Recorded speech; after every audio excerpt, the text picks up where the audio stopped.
Hello मेरे प्यारे बच्चों, मैं राहुल सर आप सभी का स्वागत करता हूं आपके अपने यूट्यूब चैनल गणित का सागर में। आज के इस वीडियो में हम प्राकृतिक संख्याओं के वर्गों का योग निकालना सीखेंगे।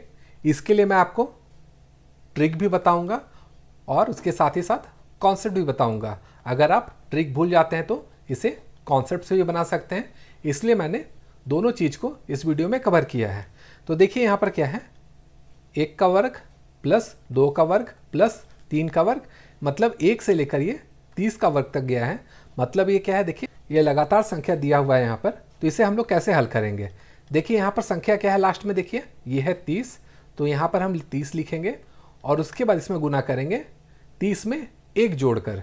तो 30 और 1 कितना हो जाता है, 31 हो जाता है। तो 31 लिख देंगे और उसके बाद फिर से हम इसे गुना करेंगे इन दोनों संख्या को जोड़कर। तो 30 और 31 को जोड़ देंगे, ये हो जाएगा 61 और इसको भाग दे देंगे अब हम लोग 6 से। तो यहाँ से क्या आएगा, ये देखिए यहाँ से 5 बार में कट जाएगा और उसके बाद इसे हल कर लीजिएगा। तो 5 गुना 31 गुना 61 का मान जो भी आएगा वो इसका आंसर हो जाएगा। उसी तरह देखिए 1 का वर्ग 2 का वर्ग है, ये गया हुआ है 100 का वर्ग तक। तो इसमें मैंने आपको क्या बताया था, लगातार संख्या दिया होगा, तो जो लास्ट में है 100 है तो 100 लिखेंगे। इसमें गुना क्या करेंगे, 100 में 1 जोड़कर, ये हो जाएगा 101 और उसके बाद क्या करेंगे, इन दोनों संख्या को आपस में जोड़ देंगे, ये हो जाएगा 201 यहाँ पर लिखेंगे और उसके बाद इसे हम 6 से भाग दे देंगे और उसके बाद जो भी संख्या कटेगी उसको काट देंगे। ये 3 से कट जाएगा यहाँ पर 2 बार में और ये कट जाएगा 67 बार में और उसके बाद ये देखिए इसको 50 बार में काट देगा। तो यहाँ से आएगा हमारा 50 गुना 101 गुना 67। इसे आप हल कर लीजिएगा, जो भी आएगा वो आपका आंसर हो जाएगा। अब देखिए यहाँ पर जो क्वेश्चन दिया हुआ है इसमें 2 का पावर 2, फिर 4 का पावर 2, 6 का पावर 2। अब क्या है, लगातार संख्या नहीं होके एक संख्या छोड़कर एक संख्या दिया हुआ है। तो इसे हम लोग कैसे हल करेंगे, चलिए वो सीखते हैं। तो यहाँ पर देखिए क्या है, 40 दिया हुआ है, तो 40 का 40 लिखेंगे। इसको गुना करेंगे फिर से हम लोग 40 में 1 ऐड करके, ये हो जाएगा 41 और इसको फिर हम लोग गुना करेंगे 40 के बाद अगली संख्या कौन आती है, वो आती है 42। तो उस 42 को यहाँ लिखेंगे और उसके बाद से भाग दे देंगे फिर से 6 से। जो भी संख्या यहाँ से कटेगी उसे काट लेंगे और उसके बाद यहाँ से आ जाएगा 40 गुना 41 गुना 7। इसे हल कर लीजिएगा तो इसका आंसर ये हो जाएगा। उसी तरह से समझने के लिए एक और एग्जाम्पल लेते हैं। यहाँ पर देखिए क्या है, फिर 1 छोड़कर 1 है। मैंने आपको क्या बताया था, लास्ट में क्या है 200 है, 200 लिखिए। 200 के बाद क्या आता है 201, वो लिखेंगे। 201 के बाद क्या आता है 202, ये लिखेंगे और बटा में कर देंगे 6। इसको फिर आप हल कर लीजिएगा और जो भी आंसर आएगा वही इसका आंसर हो जाएगा। अब चलिए अगला क्वेश्चन देखते हैं। अब देखिए यहाँ पर क्या है, 1 3 5 7 इसका वर्ग है और ये 99 तक गया है। पहले वाले संख्या में क्या था, सब में सम संख्या था, इसका वर्ग था। नीचे में विषम संख्या है, उसका वर्ग निकालना है। तो इसमें कोई नियम चेंज नहीं होगा। यहाँ पर देखिए क्या है, लास्ट में 99 है तो 99 लिखेंगे और इसमें हम गुना करेंगे। 99 के बाद क्या आता है 100 आता है इससे, और 100 के बाद क्या आता है 101, उसको लिखेंगे और सबको भाग दे देंगे 6 से। तो इसको हल करने के बाद जो भी आंसर आएगा वो आप लिख लीजिएगा, वही इसका आंसर हो जाएगा। अब देखिए यहाँ पर क्वेश्चन जो है इसमें वर्ग नहीं देके ये सब क्यूब में दिया हुआ है।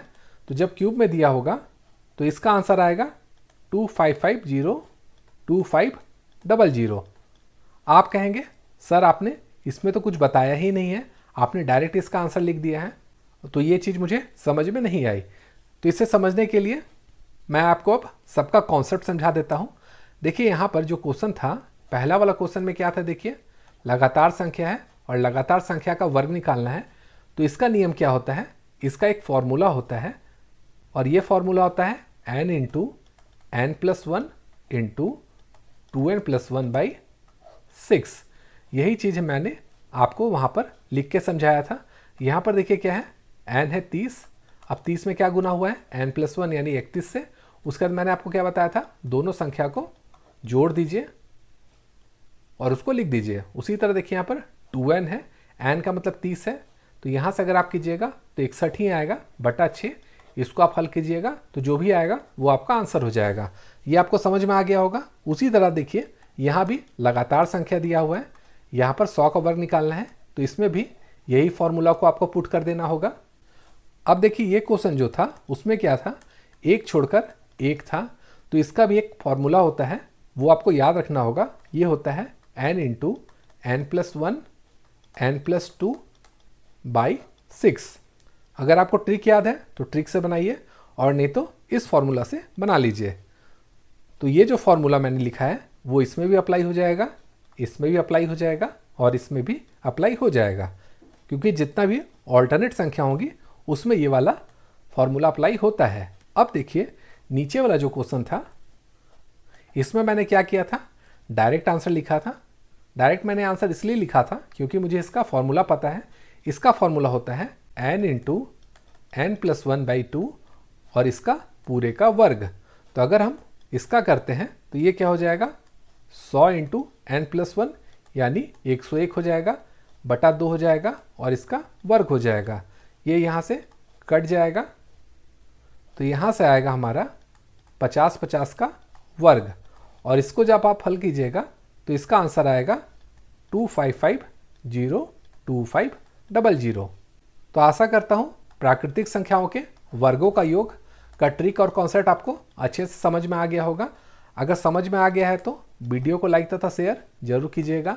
साथ ही साथ एक प्यारा सा कमेंट भी करना ना भूलिएगा, और इसी तरह का वीडियो अगर आप और चाहते हैं तो मेरे चैनल को सब्सक्राइब भी कर लीजिएगा।